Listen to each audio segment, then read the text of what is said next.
welcome to the 15th episode of Join Us at the Table. My name is Ben, and I'll be joined with my co-host, Julia Jenak. Today we'll be speaking with Phil, who is the former Vice President of Product and Commander-in-Chief for Regrained, and is currently a product developer for CCD Innovation. Welcome, Phil. Hey, thanks for having me. Awesome, so we're just going to jump right in here, and could you please tell us about your career at Regrained and your current role at CCD Innovation? Yeah, absolutely. I found Regrained through being involved with a nonprofit that I'm still really involved with called the Research Chefs Association. I created and led the launch of a student committee, pretty similar to IFT, the Student Association. And then from there, we were looking for valuable content that was important to students and young professionals all around the country. And after surveying as many people as we could within this, kind of cohort, it became really obvious that we needed to find some kind of way to provide opportunity while reducing food waste and showcase the kind of career opportunities that could exist within the Research Chef Association and the overall food industry. So I led the launch of a food waste product development student competition.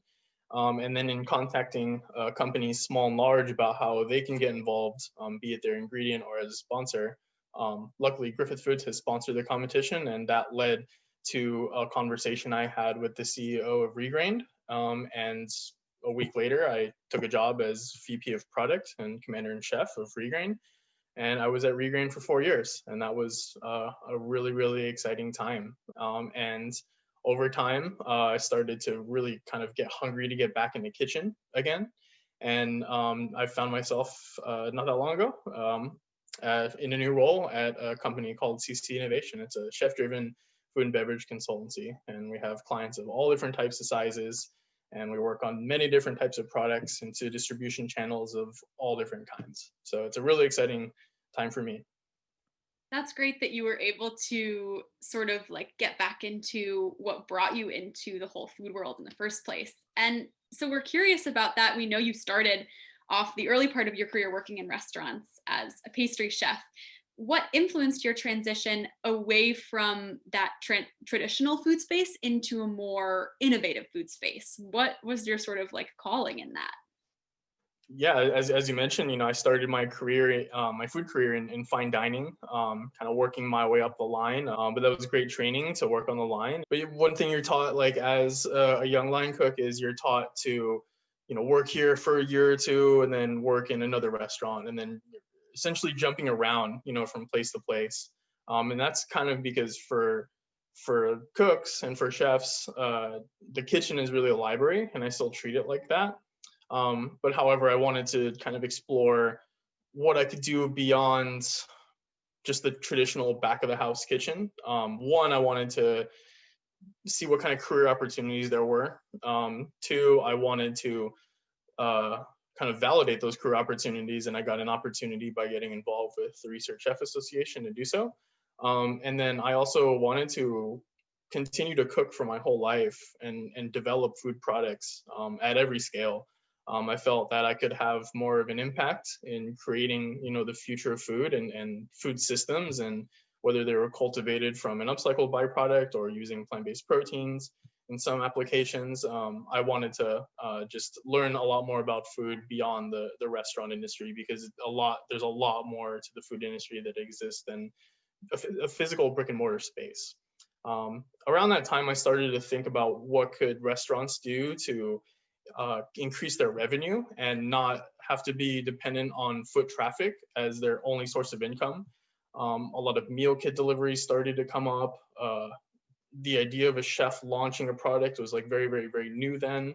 But now I think chefs are starting to think about what can they do to kind of scale their career? How can they, contribute to a food industry that does more with less? And what really excites me is how can circular food economies be created as opposed to the traditional linear food economy. It was really interesting to hear you talk about the idea of the kitchen being a library. That's a comparison I've never heard before, and I'm sure a lot of our audience has never heard before either. And you touched a little bit on how you were eager to get back into the kitchen after spending time on the business end. And we're just wondering if you could talk a little bit about how your experience in the business side of food actually influenced your own personal relationship with food, whether that's diet, whether that's, I guess, creating new innovative solutions, just anything to do with that. To quickly answer your question, because there's so much that goes into like a finished packaged good that's on the retail grocery store aisle, um, I'll almost never throw out something unless it's like literally molding, and even then I'll do the smell test, because I know how much goes into the business of getting a product on the shelf, from ordering ingredients to producing it at a co-packer to distributing it, holding it in a warehouse, and picking it up off the retail grocery store aisle. Because the farther down this, it's a product that's farther down the supply chain, and there's a lot more resources and energy and fuel and petroleum and things that go into it. What I'm also interested to know about is you just spoke to how your experience in like food innovation, working in business, has influenced how you deal with instances of food waste or reducing your own food waste. In the area of food innovation, what do you think are the greatest opportunities to reduce food waste on a national scale or on a global scale? You've been able to see sort of the behind the scenes of it all, and that's been able to influence you in that way. But how do you think that those food innovations are influencing the global population and how we're addressing food waste? So, kind of two sides to it. One is what small brands can do. So, small food brands have more leverage in creating what I call a cool factor, and making it cool to upcycle, making it cool to be very conscious and aware about like where your food comes from and where your food goes if you do waste it from there. Um, so that's the small food companies. Barniana is another example. The Forager, uh, they really have a good opportunity to kind of capture the consumer and educate the consumer about the food that's being wasted through a lot of marketing campaigns, as well as creating food products. And at a much bigger scale, the bigger food companies, because they already have abundantly inherent supply chains that they might already literally be sitting on metric tons of quote unquote waste. We'll use whey protein like as an example. 40 years ago, whey was a byproduct from the dairy industry, and now whey protein is like whey protein isolate essentially, and it's a value add ingredient for like things you sprinkle popcorn on. It's crowded in the bar market. It's a value add ingredient that used to be a byproduct. And the key to scaling that up was the dehydration technology and taking out the water molecules quickly and gently evaporating them. And what was left behind was a really, really high protein and a lot of byproducts that are kind of left under the rug from a lot of these larger companies. It's a similar theme, and what's left behind is like a lot of water and a lot of fiber and sometimes a lot of protein. So the dehydration technology and getting that infrastructure is really key to scaling how to keep a large food company's manufacturing capabilities and supply chain consistent, nutritious, food safe, and then applying it through all their distribution channels that already exist. In any case, it overall markets that we can all work towards a world with truly zero waste, through small food companies and through large food companies, and hopefully the consumer at home can be very aware of that. You touched a little bit on sort of your personal relationship with food and how that's changed since, I guess, since being on both sides of the food industry, both the business and I guess the more creative side. And do you have any tips for how our viewers could adopt new habits or adopt things that they can do in their daily lives to help reduce their own food waste? I would say personally, carrot tops are one of my favorite byproducts, you could say, because there's a lot you can do. You can make sauces, you can blanch it and make like a puree, like it's like a really velvety sauce. You can use it as a pesto or a chimichurri, depending on what you want. So I think just thinking about ingredients as and food and root to stem, nose to tail, kind of what can you do with a whole ingredient more so, and especially when you're going to farmers markets, when you are getting broccoli that has a longer stem, or you're getting carrots that they're taking the tops off, and that's to preserve the freshness of the carrot. But like, that's a lot of free product that you can get like from farmers markets and then do something kind of fun with it. So I'd encourage people to just share recipes amongst their friends and amongst their local food network, and in that way, everyone can kind of explore how the food got there, and then how you could maybe do it better next time, or how have a gold standard recipe like whey protein had 40 years ago and really led to a lot. So yeah, just start small and then later think about things more macroly if you wanted to.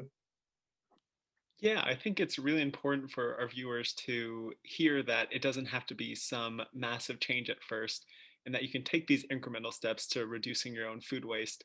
Especially, I know a lot of Santa Clara students have the local farmers market on Saturday mornings. So just sort of building that connection with your food is a great place to start in figuring out how to use the whole product.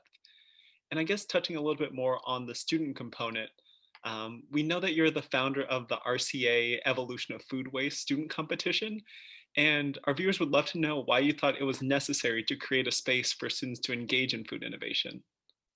Yeah, absolutely. So one, the very first RCA conference I went to, I was super inspired, and the whole point of creating the competition originally was just to get students to go to conference so they could network with professionals and use professionals almost as like a validation resource, so they could work backwards and be like, hey, how did that person get to be a senior R&D chef, or how did that person get to be the brand manager of Nativa, or Patagonia Provisions, or a lot of these cooler brands that are existing throughout the Research Chef Association.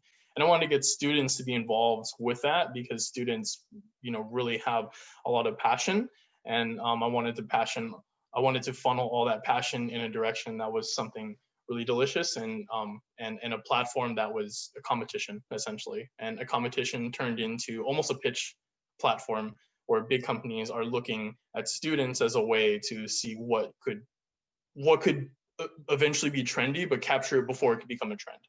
Kind of using more of like a human-centered design approach, where you're sort of empathizing with the consumer. In this case, we're empathizing with the big company, and how can these big companies be involved with supporting students and also future food industry experts, but also how can these big companies support working towards a world that that is truly zero waste and triple bottom line sustainability. So I felt it was necessary to connect the two dots, and it seemed like there wasn't really something yet that really bridged those two.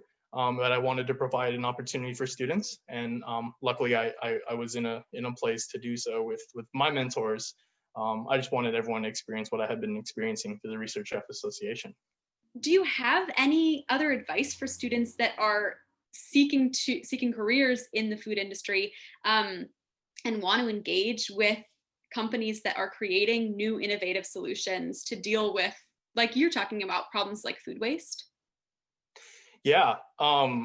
If you have an idea, let's say you have a handful of cash, make a product and do a pop-up, and maybe get like 50 to 75 to 100 people, come to the pop-up, most of which are somewhat mutual friends, but not all your friends.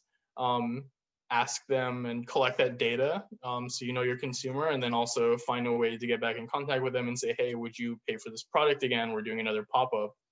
If it works, do it again, repeat 4 or 5 times, and then just contact your local cafe or a local specialty retailer and say like, hey, we've had some success with recent pop-ups. We have a business plan. We've developed this through our class we've been taking, or the Center for Entrepreneurship at Santa Clara, and if it gets on the shelf, it is a good sign. If it moves off the shelf, it's an even better sign.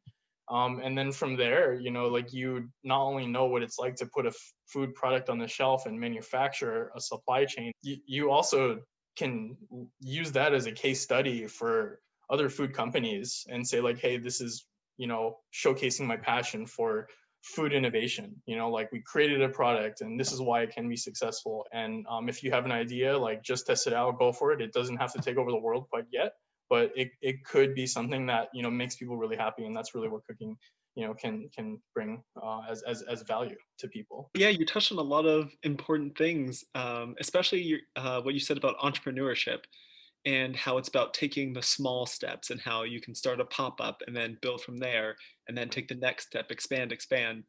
And given your background and your interaction with a lot of people bringing up these innovative solutions, we were wondering if you could provide us with an inside scoop as to any innovations, food or drink, that you're excited about and that you think can have a real impact on the food industry.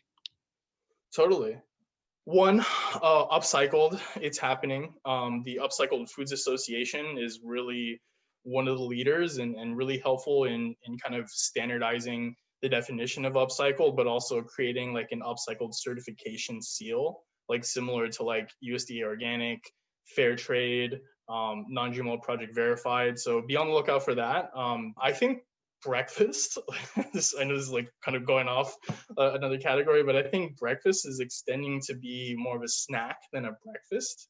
And people indulging for breakfast, especially people who are working at home and wanting to take the time to have like an epic breakfast, is a really cool theme, and and something that I think is going to continue to be trending upwards. And I mean, I know it's been kind of widely circulated, but beans and pulse proteins, I mean, it's been happening ever since the UN declared 2016 the year of the pulses, but it's really coming into like the plant-based protein space. And also I think meatless jerkies are coming into the market pretty fast.